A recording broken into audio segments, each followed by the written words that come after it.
CapCut for nudes. The first feature we'll be talking about here is the AutoCut. Now, when you open your CapCut, you're going to see an icon here that shows AutoCut. After that, you see retouch, enhance quality, auto captions, photo editor, remove background, camera. Then there are other bunch of useful tools. Let's start with AutoCut. Now I'm going to import one media, come here and switch the video to HD so I can retain its quality. Ensure that you have your internet connection on. So we have imported our media through the AutoCut feature.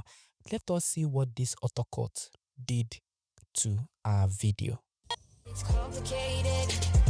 So you can see that it removed the original audio of this video and added another audio to this video.